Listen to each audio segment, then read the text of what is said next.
campana. En esta ocasión, como en las ocasiones anteriores, tenemos la participación de un ilustre, un escritor, sociólogo, abogado, Santo. siervo de Jesucristo, Aleluya. el poémico. Poémico, adelante. Bueno, muchísimas gracias nuevamente por permitirme estar aquí en la otra campana a través de esta gran emisora digital Extra 86 Net. Así que el tema que vamos a abordar en el día de hoy es relacionado con el transporte público y el comportamiento. Recordamos que desde tiempo primitivo las personas han tenido la necesidad de transportarse, por lo que surgen las carretas, los coches tirados con el impulso de caballos. Pero luego, con el crecimiento poblacional, así como el desarrollo industrial, desarrollo tecnológico, llega la necesidad de crear autobuses, así como también carros, autos, con la finalidad de transportarse a larga distancia. Comienza entonces a llegar esos vehículos a la República Dominicana, los autobuses incluso de 2 niveles. Ya estando aquí, comienza el Estado a facilitarles rutas a esos sindicatos o a esos propietarios, más bien, choferiles, para que puedan desarrollarse. También se crean sindicatos que cogen mucha fuerza. Esos sindicatos, también asociaciones choferiles, con toda esa fuerza que tienen, comienzan a hacerle exigencia al gobierno de turno. Por lo que el gobierno de turno, cuando no podía cumplirle a esos sindicatos, entonces le armaban una huelga general, que ya usted sabe las consecuencias mayores que traía para el país. Posteriormente, entonces, ¿qué hace el gobierno para romper con ese monopolio que tenían esos sindicatos choferiles? Bueno, pues crea lo que se llama, a través de don Antonio Guzmán Fernández, la ONATRATE, la Oficina Nacional de Transporte Terrestre, para contrarrestar el monopolio en cuanto a la ruta por toda la República Dominicana, o más bien en la zona urbana, que es donde más se concentró. A partir de ahí, entonces, es donde comienza la diatriba, pero con un plazo de un largo tiempo. Entonces ya entran en acuerdo con el gobierno. Ahí viene el gobierno del doctor Joaquín Balaguer y entonces trae la llamada banderita. Eran una guagua color bandera, se la entrega a los sindicatos. ¿Para qué? Para él evitarse ciertas situaciones conflictivas con ese poderoso sector.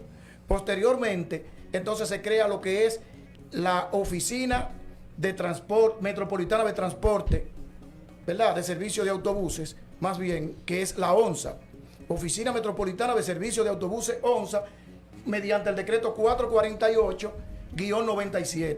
En ese entonces era el presidente Leonel Fernández, la crea. Eso trae conflicto con los sectores sindicales, pero la ONSA permanece dando un servicio cómodo, gratuito, económico, limpio y sobre todo seguro. La población lo usa. Pero ¿dónde queremos enfocar la situación? ¿Dónde? Ya le mencioné el sector privado, ¿verdad? Sí. Por dueños de autobuses. Le hice mención, además de los sindicatos choferiles, y le hice mención también de la ONSA, que es el servicio público por excelencia. Perfectamente. Entonces, ¿qué situación se está dando? Una situación de inconducta por el usuario, ¿verdad? Entre el usuario, cobrador y conductor. Se da una situación muy paradójica. Por ejemplo, el conductor, el cajero y el usuario que trabajan para la empresa privada de transporte público en la zona urbana, ahí se da una situación. ¿Por qué? Porque el usuario, cuando asume a bordo del autobús, tiene un comportamiento muy decente, muy disciplinado, se somete a las normas. Pero cuando aborda un autobús de la llamada voladora del transporte dirigido por los sindicatos choferiles, bueno, pues ahí la situación cambia. Quizá por temor no utiliza ningún tipo de reclamos a los cobradores. Incluso tienen que soportar ofensas, que lo empujen, que lo lancen para allá, que la guagua en marcha le diga que se bajen del vehículo en marcha, que vivan rebasándole un vehículo a otro.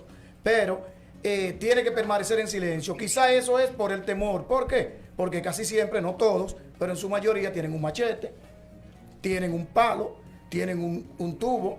Entonces eso genera cierto temor ante ese usuario. Pero la situación se da cuando ese usuario quiere abordar un autobús de la ONSA, se siente que es dueño de la ONSA, se siente que es dueño del conductor, dueño de la cajera. Entonces ese usuario le empieza a dar situaciones desde que está debajo del autobús. Si por ejemplo, un usuario llega a una parada y en esa parada está llena, hay muchos usuarios que la piensan abordar y el conductor detiene en esa parada. Ellos quieren hacerle presión a la puerta porque quieren entrar simultáneamente. ¿Qué tiene que hacer el chofer? Irse a la siguiente parada. Eso es lo que hace para evitar que le ocasionen un daño al autobús o él ocasionarle un daño a un usuario de eso.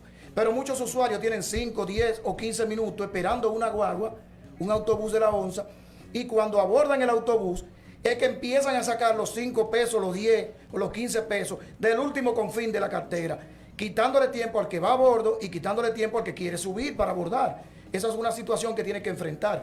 Pero muchas veces saben también que no se debe pagar con denominación de billete alto, como de 200 en adelante. Y con esa papeleta hay que suben. Con papeleta gruesa, eso ocasiona serio conflicto. Pero si es con el chofer no puede frenar de golpe para evitar un accidente porque se lo quieren comer.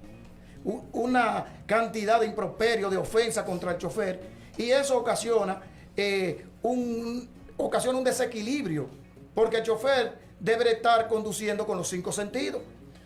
Los 5 sentidos lo pone en ejecución mientras tiene el guía. Polémico.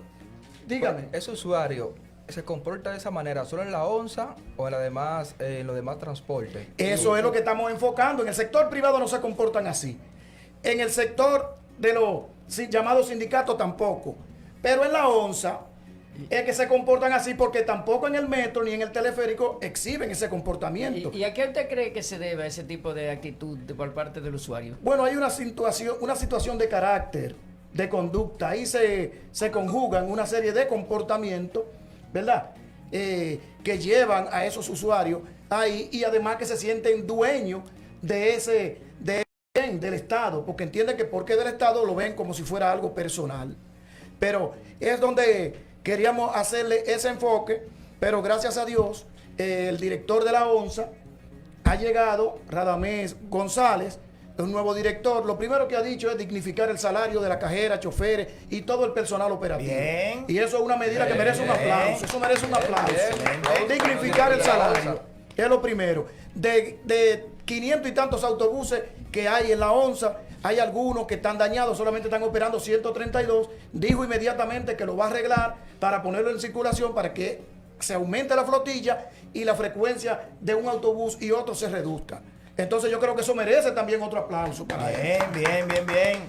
Pero en definitiva, para concluir, lo que queremos decir es que tenemos un proyecto voluntariado que se lo vamos a presentar a Radamés González, director general de la ONSA, del voluntariado de la ONSA, para interactuar para todos los actores civiles de todos los corredores o los sectores que están por donde están todos los corredores de la ONSA, que se integren y podamos trabajar en esos usuarios y en el cajero y el chofer que también reciben ese tipo de relaciones humanas, cursos también de buen comportamiento, de servicio al cliente y todo eso. Usted no tiene un poema también polémico, Pero ¿verdad? claro que sí, que tenemos un poema que recoge todo esto que hemos dicho. Sabemos que tenemos el tiempo encima, pero vamos a darle a esto. Dice: existe una gran situación en el transporte público de pasajeros que genera gran discusión entre este personal viajero. Se muestra mucha decencia del pasajero en el servicio privado, en las voladoras temor y diferencia y ofensa en los autobuses del Estado. No sé qué está sucediendo. Debemos concientizar. Un pasajero, 3 comportamientos que lo debe moderar. En mucho tiempo hemos visto violencia y mucho pesar, consecuencia de un conflicto que no se pudo solucionar. Pido sana convivencia a bordo del autobús, chofer, pasajero y cobrador, con paciencia. El ejemplo debe darlo tú. Señores. Yey. Vamos a ponerle música y hacemos un dembow con eso. Ay, llévateme al poémico en una pausa. Gracias, poémico.